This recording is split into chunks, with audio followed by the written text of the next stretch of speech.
जननी दोष दे जड़ जी ते स्वप्ने साधु सभा नहीं से।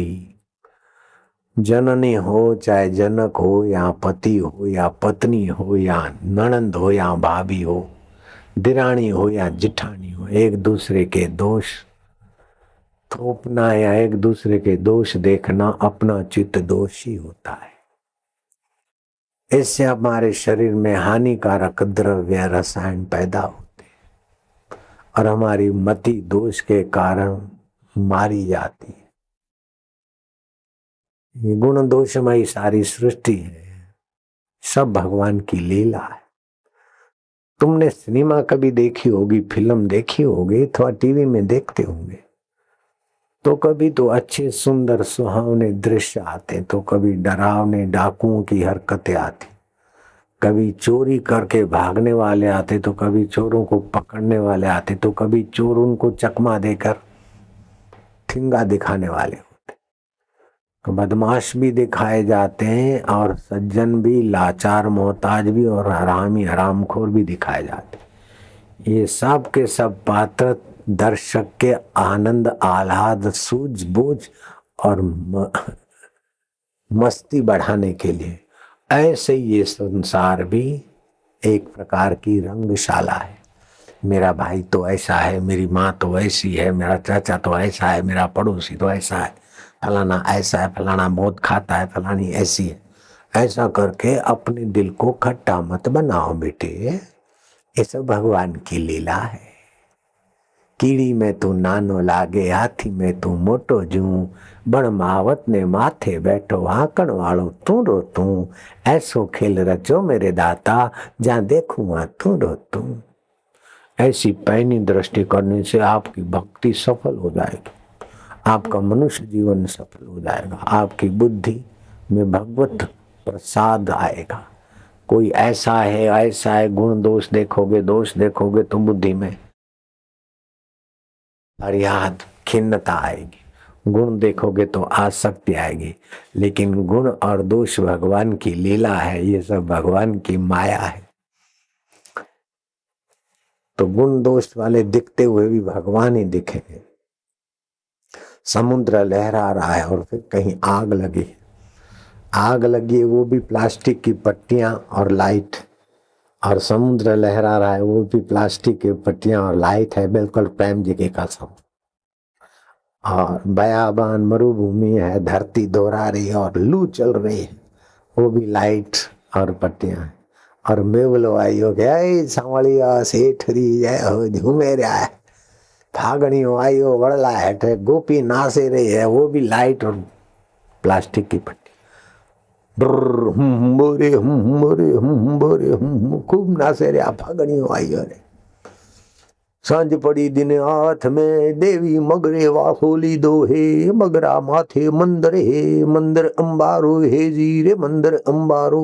बोरे वाग बोले हे, वाग बोले हे, वाग बोले है,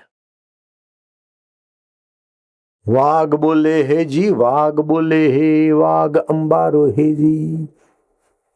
વાવડી ખોદાઓને બગીચો લગાડો રે, બગીચારા મૂલ ફારી મારીડો લાવે રે। તો વાવડી ખોદે રહ્યા હોય પ્લાસ્ટિકની પટ્ટીમાં અને બગીચો લગાડ્યો હોય પ્લાસ્ટિકની પટ્ટી, ફૂલ ઉગે અને માતાજીને ચડાવે હોય પ્લાસ્ટિકની પટ્ટી, અને વાઘ બોલે હોય પ્લાસ્ટિકની પટ્ટીમાં બોલે।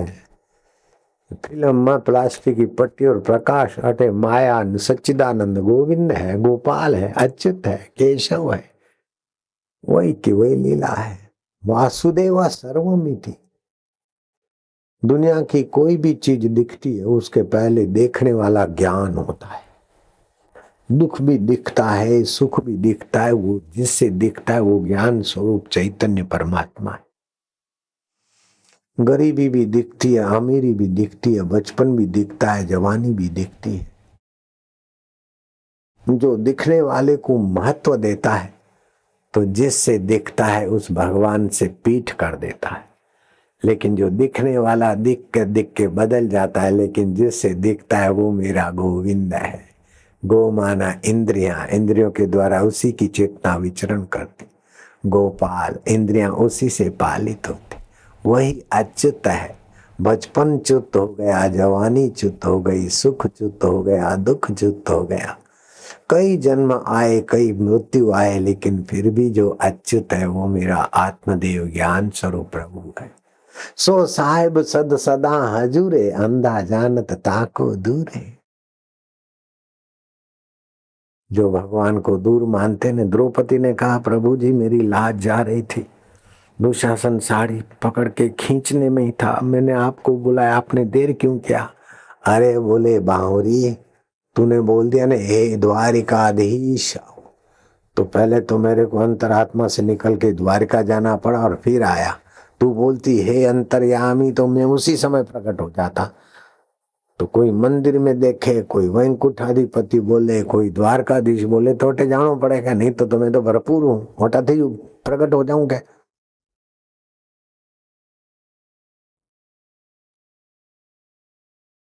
दादू दीनदयाल महाराज वो वृद्ध साधु को देखकर नजीक आए। बाप जी एक पैसा दक्षिणा है, मेरे जेब में ले लो। बाप जी ने बोला जो भी हो ले आओ, पर दुकान में से जो मिले। पान ले आए, खाया, टुकड़ा दे दिया, माथे पे हाथ रखा, बोले वो अंतर्यामी परमात्मा निराकार भी है, उसी से साकार शरीर चलते, उसी की सत्ता से श्वास अंदर जाता है ठंडा, और फिर घर्षण होके बाहर आता है गर्म। श्वास जाए तो सो और बाहर आए तो हम, सो हम सो हम। अथवा तो श्वास अंदर गया ओम, बाहर आए तो एक। ऐसे माला श्वासोश्वास की जप के तू जल्दी सिद्धि को पालेगा, मेरा तेरे को आशीर्वाद है। दादू दीनदयाल महाराज बड़े उच्च कोटि के संत हुए। जयपुर के पास आमेर है, आमेर, आमेर में उनका आश्रम था। लोग आते जाते थे, दर्शन करते। रज्जब बारात लेके जा रहा था शादी करने को। किसी ने बताया कि यहाँ दादू दीनदयाल महाराज का डेरा है, आश्रम है। अरे बोले शादी तो होती रहेगी, संत का द्वार आया, संत का दर्शन करने जाए। बाप जी सत्संग कर रहे थे, दादू जी महाराज, रज्जब दूल्हा और उसके कुछ बाराती आके बैठे। सत्संग पूरा हुआ, बारातियों ने कहा चलो शादी का समय हो रहा है। अरे बोले शादी, सच्ची शादी तो आत्मा परमात्मा की है, वो समय तो इधर मिल ही रहा है, बाद में फेरा फिर लेंगे। बाबा जी सत्संग पूरा किया, अब नजीक से जाएं, जरा दर्शन करें, जरा वार्तालाप हो जाए।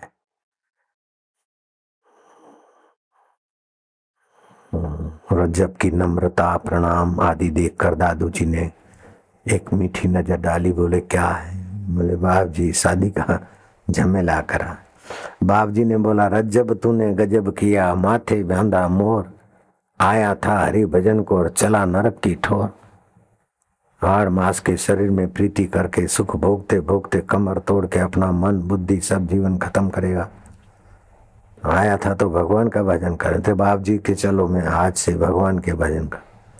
और जब बड़े उच्च कोटि के मुसलमान थे, लेकिन बड़े अच्छे दादू दीनदयाल के शिष्य बन गए। ऐसे ही माधव जी महाराज, माधवदास जी महाराज दादू जी के शिष्यों में से थे। दादू जी में भगवत बुद्धि से जल्दी उन्नत हो गए। माधवदास जी को जब भक्ति का रंग लगा तो पत्नी के शरीर की आसक्ति मिट गई। हाड़ मास को नोच चूस के सुख लेने की बेवकूफी चली गई। भगवान की भक्ति में ऐसे लगे कि चित्त में शांति, सुख और दुख स्वप्न लगे। मन इधर उधर जाए तो ओमकार का उच्चारण करे, अथवा मन को देखे साक्षी भाव से, मन शांत हो जाए। अथवा तो जगत में जो भी सत बुद्धि से दिखता था वो सब मिथ्या बुद्धि से देखे। चीज वस्तुएं बाधा नहीं देती, लेकिन वो मेरी है और मेरे उपयोग में आए और मैं उससे सुखी रहूं, ये चीज बाधा देती है। नासमझी बाधा देती है। माधवदास की नासमझी दादू जी के सत्संग से चली गई। माधवदास को हुआ कि सब वासुदेव की सत्ता है। जैसे पंखा अलग है, फ्रिज अलग है, हीटर अलग है तो माइक अलग है, सत्ता सब में लाइट की, ऐसे ही सत्ता सब में चैतन्य की, हरि व्यापक सर्वत्र समान। सत्संग करते, यात्रा करते, किसी मंदिर में ठहरे तो बैठे थे, तो जरा धूप आई तो मुंह घुमा के बैठे, तो पुजारी ने डांटा तो कैसा साधु है, ठाकुर जी को पीठ दे रहा है, तो क्या नामदेव जी है क्या, तू जिधर को मुंह करे ठाकुर जी तेरे तरफ हो जाएंगे। ऐसा करके जोर जोर से पुजारी ने डांटा माधवदास जी को। तो कुछ लोग इकट्ठे हो गए, तो माधवदास ने पूछा कि नामदेव ने क्या किया था। अरे बोले नामदेव ने तो ठाकुर जी को दूध पिला दिया था। अरे बोले ठाकुर जी को दूध पिलाया तो ठाकुर जी तो सर्वत्र है, जिधर अपना दृढ़ भाव होता है उधर ठाकुर जी प्रकट हो सकते हैं, जल में, थल में, चेतन में, सब में ठाकुर जी। पुजारी गुस्साया, अरे कटोरा भर के दूध ले आओ। भीत के तरफ मुंह करके बैठा है, सब में ठाकुर जी, तो दीवाल को दूध पिला के दिखाओ। माधवदास महाराज का तो ब्रह्म भाव था, और ब्रह्म भाव आए और चित्त एकाग्र हो तो संकल्प में सामर्थ्य आता है।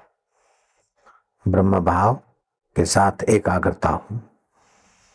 दूध का कटोरा रखा और बोले ठाकुर जी मूर्ति में तो तुम पीते हो, लेकिन इस दीवाल में भी तो तुम्हारी सत्ता है।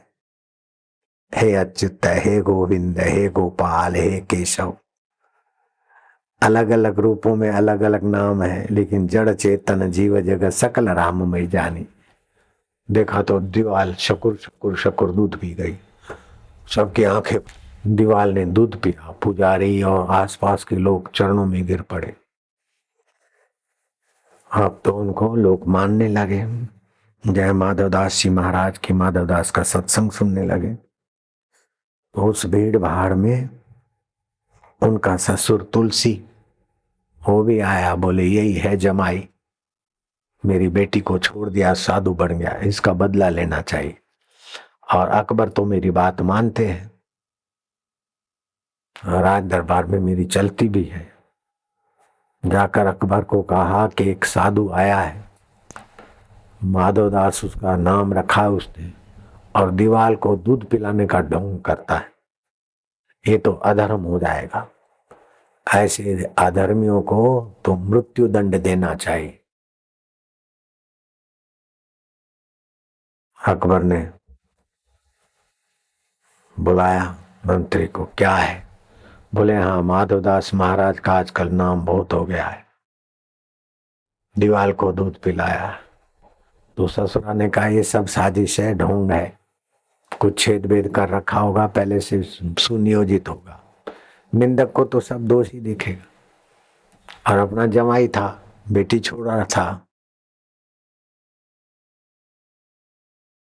तो ससुर तुलसीदास ने, संत तुलसीदास नहीं, ससुर तुलसिया, राजा को भड़काया। राजा ने कहा अब क्या दंड दे, मृत्यु दंड देंगे तो हिंदू प्रजा संत के लिए तो नाराज होगी, बगावत पैदा हो जाएगी।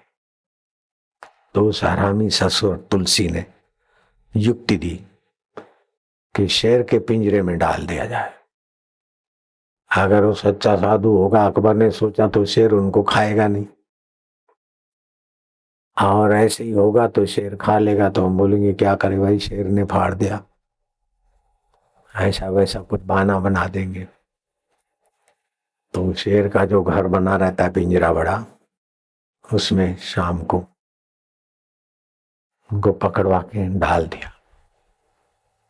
माधवदास ने देखा कि शेर में भी सत्ता तो तेरी है, एक मीठी नजर डाली शेर पर, गुर्राता शेर चुप हो गया, शांत बैठा रहा। रात्रि को तो शेर को भी झोंका आवे, महाराज को भी। हरि व्यापक सर्वत्र नारायण। जैसे मछलियां जल राशि में पैदा होती, जल राशि में घूमती, जल राशि में ही सोती और जगती, ऐसे ही सभी भगवान में जीते हैं, सभी भगवान का रूप। महाराज ने आराम किया प्रभात को, महाराज ने ध्यान में वासुदेवा सर्वमिति ओम, तो शेर एकदम घबराया, ओमकार तो सीधा आत्मा परमात्मा का उच्चारण है। बिल्ली की नाई कोने में छुप के बैठ गया और महाराज शेर के घर में बीचों बीच ध्यान लगा के बैठे। सुबह हुआ, अकबर ने देखा, जांच किया कि देखो महाराज को शेर ने खा लिया है तो हड्डियां बड्डियां निकाल के शेर का घर साफ कर लो, अगर नहीं खाया है तो फिर वाकई मुझे खबर करो। खबर किया तो शेर तो बिल्ली की नाई सुकड़ के बैठा है और महाराज ध्यान में। राजा बाजा और बंदर कब कहाँ छलांग मारे और मोड़ ले कोई पता नहीं। महाराज के पास फूलहारी है, वो सौगात लेके आए कि महाराज संतों को पहचानना हमारे जैसे लोगों के बश का नहीं है। शेर में भी आपको अपना अल्लाह दिखता है, शेर भी आपके आगे बिल्ली हो गया। हम लोगों की गलती माफ करना, ये वो करके। हाँ, वो ससुर हरामी तुलसी तो शर्म के मारे क्या देखे। खूब जय जयकार हुआ माधवदास महाराज का। बोले महाराज आपके गुरुदेव का नाम क्या? बोले कृपा सिंधु दादू दीन दयाल जी महाराज। अकबर ने ठान लिया कि जिनका चेला इतना समत्व योग में महापुरुष है तो गुरु कैसे होंगे। तो दादू जी को आमंत्रण दिया पधारने का, दादू ने मना कर दी। तो फिर अकबर ने देखा कि दादू जी फतेहपुर सीकरी राजस्थान में है, जानते जो जानते हाथ ऊपर करो। फतेहपुर सीकरी में दादू जी रहे 40 दिन। अकबर उनके चरणों में सत्संग सुनता है। सत्संग सुनने से बुद्धि का तमस रजों में आ जाता है, रजस सत्व में आ जाता है और सात्विक बुद्धि भगवत अर्थदा हो जाती है, भगवत प्रसादा हो जाती है। जैसे सामान्य छोरा हीरों को और पत्थरों को एक जैसा मानेगा, वही छोरा समझदारी करेगा तो हीरे की क्वालिटी के अनुसार 100 रुपए वाला हीरा, 1000 वाला, 10,000, 5,000, लाख, 2 लाख, 10 लाख, करोड़ वाला हीरा भी अलग से जान लेगा। क्या हुआ? हीरे तो नहीं बदलेगी, उसकी बुद्धि बदल गई। ऐसी दुनिया तो नहीं बदलेगी, लेकिन तुम्हारी बुद्धि भगवत तत्व को पहचानने वाली हो जाएगी तो भगवान का साक्षात्कार होता है। दृश्य में भगवान आएंगे तो तुम्हारी मन की भावना से आएंगे, फिर अंतर्धान हो जाएंगे। लेकिन सत्संग के द्वारा भगवान के तत्व की समझ पड़ेगी तो भगवान कभी आपसे अलग नहीं हो सकते, बिछड़ नहीं सकते। बिछड़े हैं जो प्यारे से दर बदर भटकते फिरते हैं, हमारा यार है हम में हमन को बेकरारी क्या। वास्तव में भगवान ही रहते हैं। जो ज्ञान स्वरूप है वही चेतन स्वरूप है, वही आनंद स्वरूप है। दुख भी ज्ञान से दिखता है, सुख भी ज्ञान से दिखता है, चिंता भी ज्ञान से दिखती है। जिस ज्ञान से ये सब दिखता है वो सच्चिदानंद परमात्मा है, वो चैतन्य है, वही विभु है, वही गोविंद है, वही गोपाल है, वही राधा है, अर्थात ज्ञान की वृत्ति है, वही रमण है। उसी वृत्ति में चैतन्य रमण करता है।